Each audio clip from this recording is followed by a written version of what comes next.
Right breaking చూస్తున్నాం. వేరే మహిళతో అక్రమ సంబంధం పెట్టుకున్న జిహెచ్ఎంసీ అధికారికి సొంత భార్య బడిత పూజ చేసింది. జిహెచ్ఎంసీ అడ్మిన్లో జాయింట్ కమిషనర్గా చేస్తున్నటువంటి జానకిరామ్ గత కొంతకాలంగా ఉద్యోగం పేరుతో బయటకు వెళుతూ ఇంటికి సరిగా రావటం లేదు. దీంతో జానకిరామ్పై ఆయన భార్య కళ్యాణి నిఘా పెట్టింది.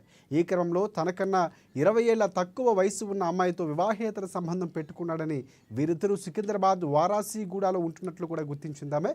ఈ క్రమంలో తాజాగా అమ్మాయితో జానకిరామ్ రాసలీలలో మునిగి తేలుతున్న సమయంలో కళ్యాణి అక్కడికి తన బంధువులతో కలిసి వెళ్ళింది. జానకిరామ్ను అతని ప్రియురాల్ని రెడ్ హ్యాండెడ్గా పట్టుకొని జానకిరామ్తో పాటుగా సదరు యువతికి దేహశుద్ధి చేశారు. అనంతరం ఇద్దరిని పోలీసులకు అప్పగించారు. ఘటనా స్థలానికి వచ్చినటువంటి వారాసిగూడ పోలీసులు కేసు నమోదు చేసుకున్నారు.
రైట్ వేరే మహిళతో అక్రమ సంబంధం పెట్టుకున్న జిహెచ్ఎంసీ అధికారికి సొంత భార్య బడిత పూజ చేసింది. జిహెచ్ఎంసీ అడ్మిన్లో జాయింట్ కమిషనర్గా పనిచేస్తున్న జానకిరామ్ గత కొంతకాలంగా ఉద్యోగం పేరుతో బయటకు వెళుతూ ఇంటికి సరిగా రావటం లేదు.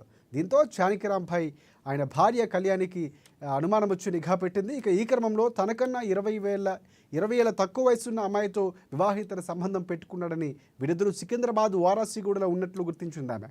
ఈ క్రమంలో తాజాగా అమ్మాయితో జానకిరామ్ రాసలీలలో మునిగి తేలుతున్న సమయంలో కళ్యాణి అక్కడికి తన బంధువులతో కలిసి వెళ్ళింది. జానకిరామ్ను అతని ప్రియురాల్ని రెడ్ హ్యాండెడ్గా పట్టుకొని జానకిరామ్తో పాటుగా సదరు యువతికి దేహశుద్ధి చేశారు. అనంతరం ఇద్దరిని పోలీసులకు అప్పగించారు. ఘటనా స్థలానికి వచ్చిన వారాసిగూడ పోలీసులు కేసు నమోదు చేసుకుని విచారిస్తున్నారు.